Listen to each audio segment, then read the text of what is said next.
Bienvenue à Sangrila, un monde à part.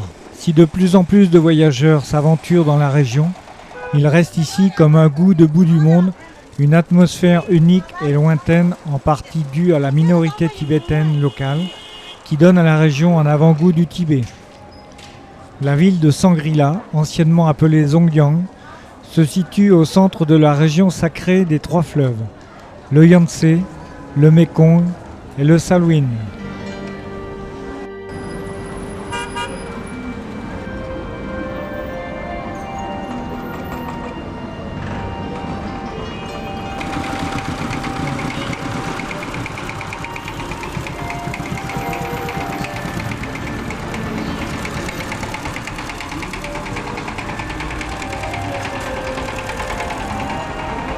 La ville de Zhongyang, à 3300 mètres d'altitude, a récemment été rebaptisée Sangrila par le gouvernement chinois, d'après l'emplacement imaginaire du Sangrila, ce qui veut dire paradis. L'influence de la minorité tibétaine est très présente. L'architecture, les temples, les femmes au turban fuchsia y sont très caractéristiques. Les bâtiments de la nouvelle ville restent peu esthétiques, mais ils sont très colorés.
La vieille ville est très agréable.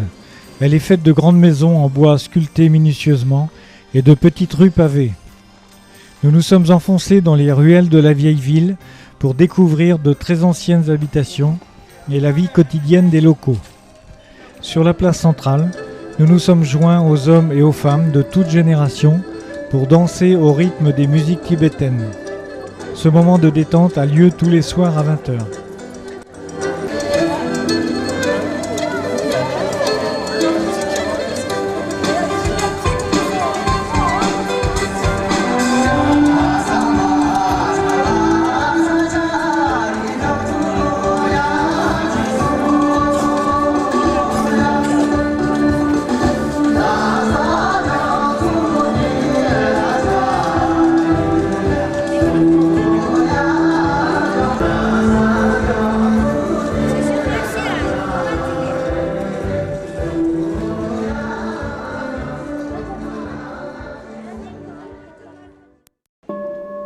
À notre arrivée à Sangrila, nous nous sommes dirigés vers le monastère tibétain, situé juste en dehors de la ville, pour nous imprégner de l'atmosphère tibétaine locale.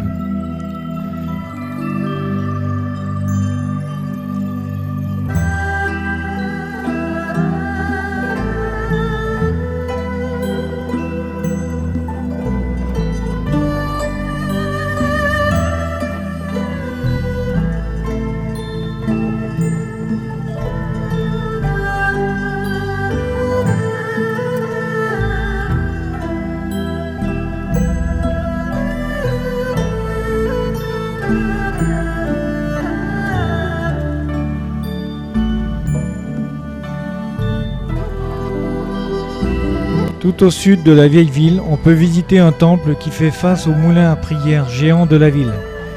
Au sommet d'une colline, l'énorme monument doré est actionné toute la journée par des bouddhistes.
De Népal.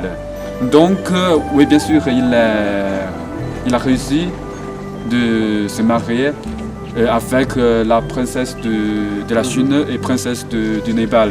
Donc, c'est un mariage politique, bien sûr. Mais grâce à ce mariage, la culture chinoise et le bouddhisme chinois qui est intrus par de la Chine et de Népal entre dans la région tibétaine. Donc ça a connu plusieurs chansons de guerre entre les différentes religions, les bons avec le bouddhisme.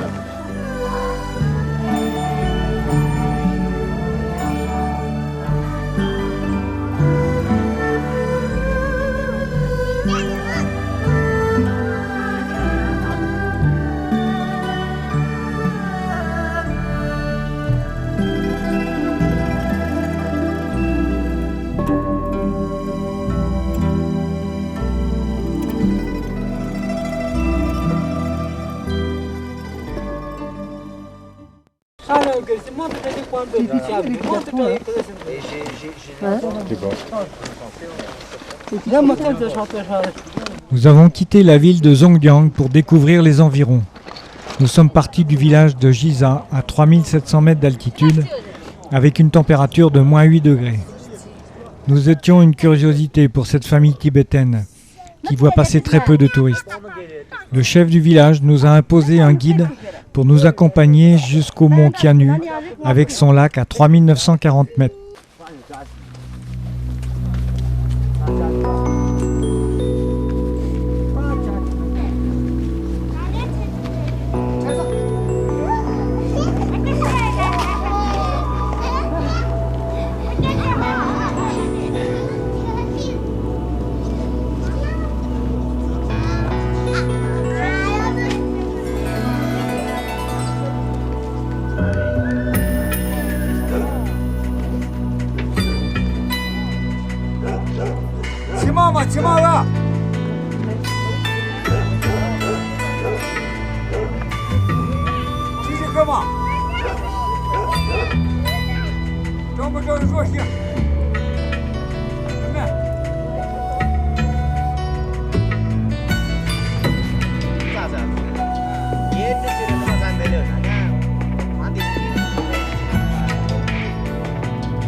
Les environs de Zhongyang révèlent de superbes paysages.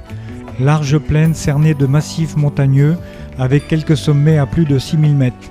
Des lacs d'altitude aux reflets d'argent culminent à 3940 mètres.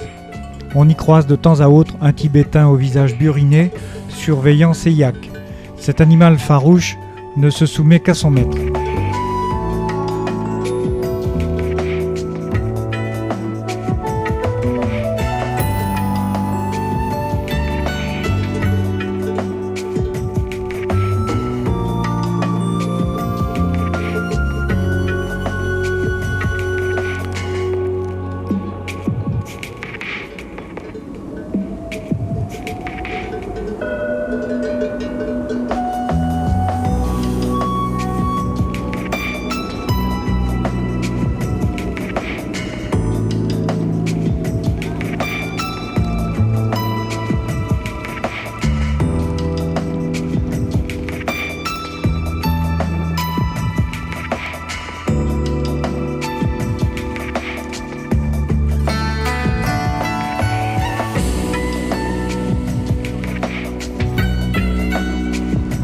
Nous partons du village tibétain Jisa à une altitude de 3700 mètres. Nous montons dans la matinée jusqu'au mont Kianu avec son lac à une altitude de 3940 mètres. Au loin, la montagne de Haba culmine à 5396 mètres. Elle est recouverte d'un manteau blanc tout au long de l'année. Elle s'étend du sud-est de Sangrila et possède l'une des plus belles réserves naturelles.